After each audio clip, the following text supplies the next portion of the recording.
tudo bem?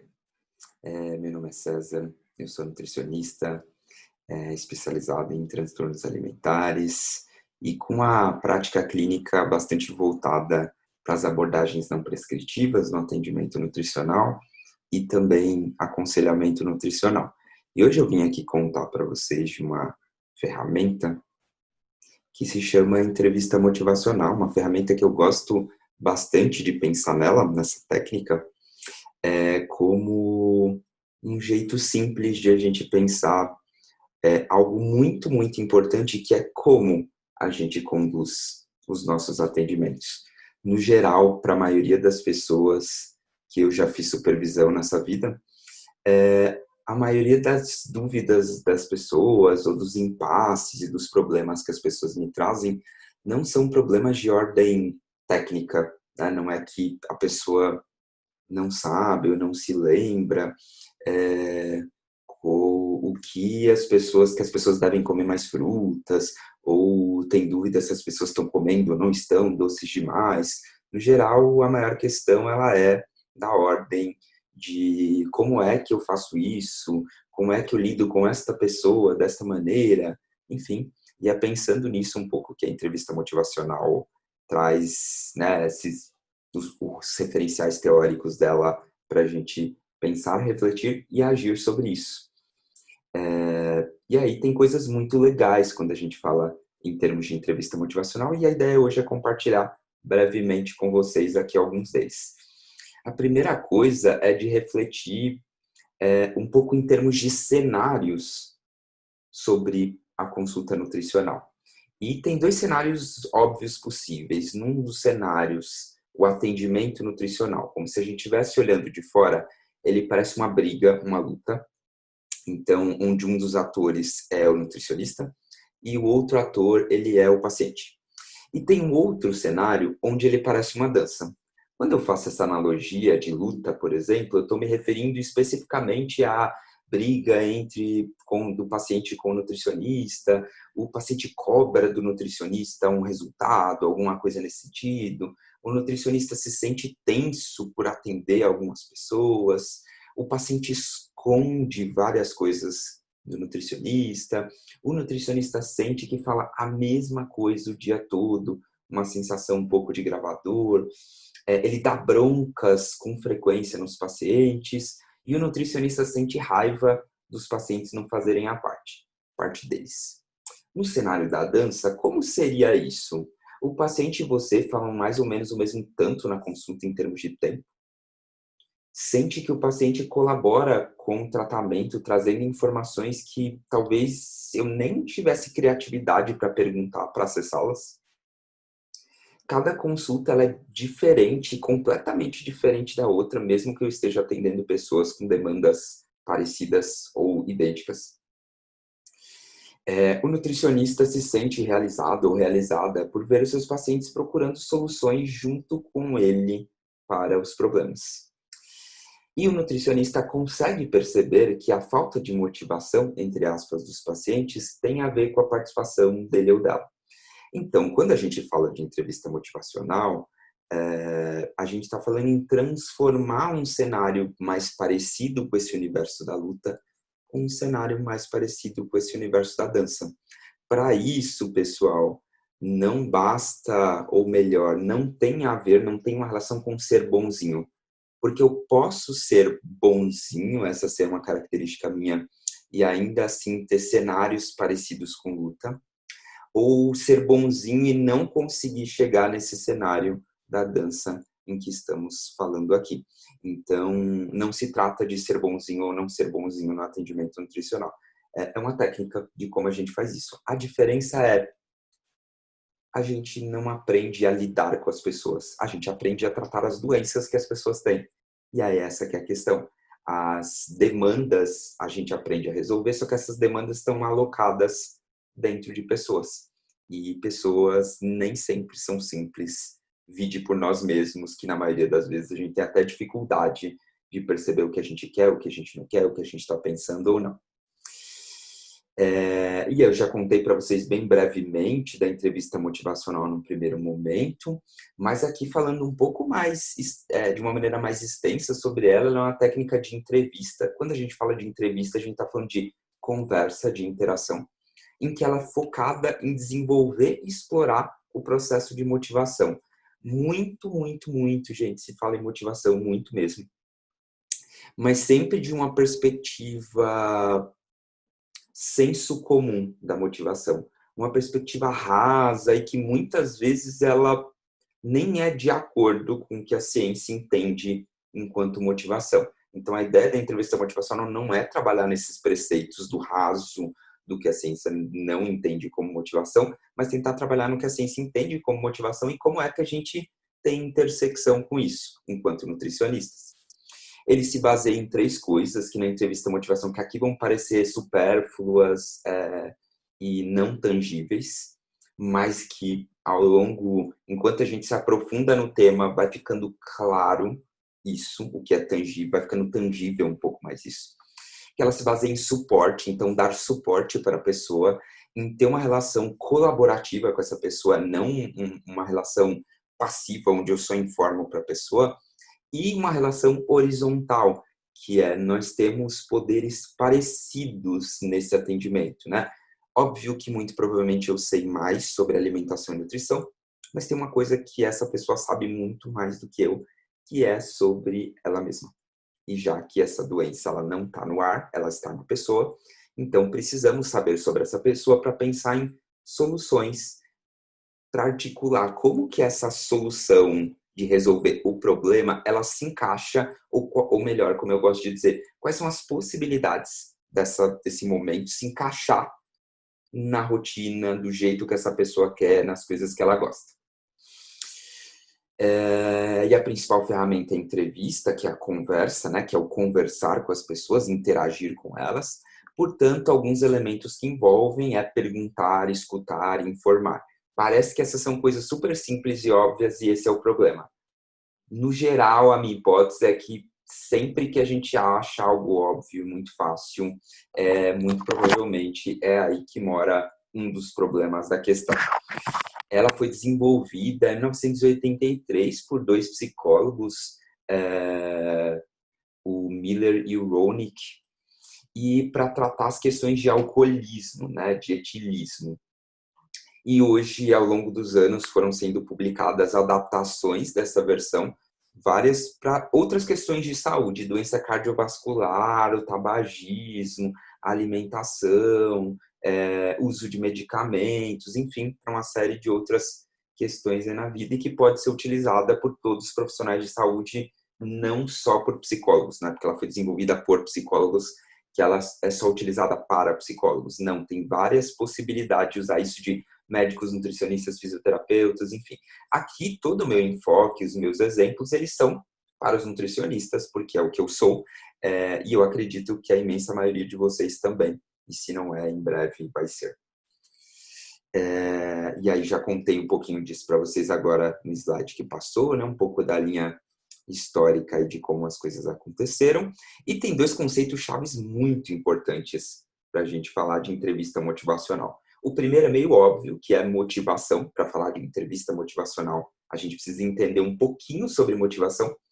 E também um outro conceito que ele não é tão comum para as pessoas, que é a ambivalência, mas que são 2 conceitos chaves para a gente entender como que se articulam as mudanças relacionadas a questões de saúde, em especial questões ligadas à alimentação, que é o que a gente está falando aqui. Então, 2 conceitos fundamentais. Vamos lá. Primeiro, motivação. Uma definição boa de motivação, que é a probabilidade de que uma pessoa se envolva, continue e adira a uma estratégia específica de mudança. Adira é de aderir, o nome é meio estranho mesmo. Enfim, isso é o que é motivação. Eu não vou usar esse tempo que a gente tem, que é curto, para mostrar séries de artigos científicos ou pontos de vista diferentes do que é motivação. Mas, basicamente, isso é motivação. E eu trouxe de uma perspectiva um pouco mais prática para a gente entender como isso funciona. Primeiro, eu gostaria de trazer para a gente pensar um pouquinho no que ela não é, para depois no que ela é. Então, a motivação, ela não é um traço de personalidade.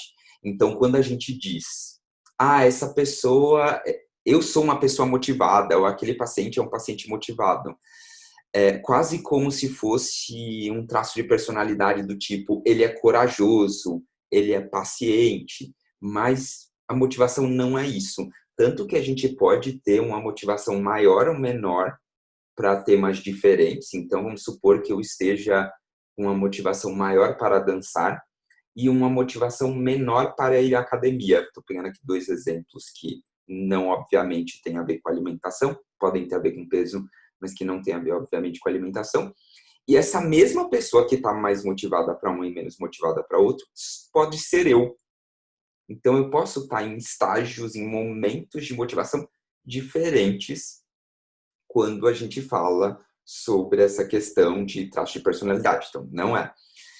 Portanto, também não é um jeito da pessoa, né? Não é assim, essa pessoa, olha, ela é tão difícil, ela é uma pessoa assim que, nossa, ela não se motiva para nada. É assim, certamente há ganchos de motivação para essa pessoa. A gente ainda só não sabe quais. E a gente pode ter maneiras, que é a entrevista motivacional, de descobrir quais são esses ganchos, de explorar quais são esses ganchos. Portanto, se ela não é um traço de personalidade nem o jeito da pessoa, ela não é imutável. Então, não é, como eu brinco, a síndrome de Gabriela, eu nasci assim, eu cresci assim, eu vou ser sempre assim, Gabriela. É uma coisa que ela pode ser mudada. E isso, gente, é muito legal de falar, porque senão parece que a pessoa ela tem que estar pronta, e porque se ela não estiver pronta, nada sai. E se a gente entende que essa prontidão para a mudança, que é um termo que a gente usa bastante em entrevista motivacional, vai acontecendo durante o processo, a gente consegue entender de que há uma esperança para essa pessoa que num primeiro momento a gente achou que era imutável, que era um jeito da pessoa e que era um traço de personalidade. Então tem esperanças para haverem modificações nessa pessoa. Não é os dois polos aqui da mesma reta, nem é o só depende de você. O clássico dos nutricionistas, o meu trabalho é 10%, o seu é 90%. Eu entendo o que os nutricionistas estão querendo dizer com essa fala, mas essa é uma fala, gente, de responsabilização da pessoa. E para algumas definições e teóricos em termos de comportamento, de educação e saúde, responsabilizar pode até ser um jeito de a gente conseguir que essa pessoa tenha alguma motivação. Mas para a entrevista motivacional, a gente fala muito em corresponsabilização, o que significa que nós estamos juntos. Se nós estamos juntos, não faz sentido pensar que é desproporcional essa relação. Imagina só uma relação conjugal, né? Um homem e uma mulher, por exemplo, e aí um diz, eu vou fazer 10% do trabalho doméstico e você 90%. Se não tem uma justificativa para isso, não parece que é uma relação justa, né? E aqui a gente está tentando construir uma relação justa com a pessoa. Por isso não é, quando a gente fala de motivação, o só depende de você, ou seja, se motiva aí e depois falar comigo. Pode até ser que a pessoa consiga esta automotivação, que é um outro conceito aqui da entrevista motivacional, mas se a pessoa está procurando ajuda, muito provavelmente é porque, pelo menos uma parcela dessa motivação, ela também precisa de ajuda ali para ter interferência. E também não é o que eu acho que é mais perigoso do que o anterior, que ele é bem intencionado, por isso que é difícil perceber a suposta periculosidade dele, o vou motivar você. É como se parece que a gente fosse injetar, que eu tivesse uma seringa de motivação e eu vou lá na pessoa assim e vou injetar motivação nela, né? Ou que você vai perder peso mais rápido, aí você vai se motivar mais, eu vou fazer você ficar motivada. E não é assim que a motivação funciona, gente, porque a motivação tem a ver com motivos que eu tenho, que são meus, que estão dentro de mim e que se relacionam com aquilo que eu quero mudar ou que eu não quero mudar.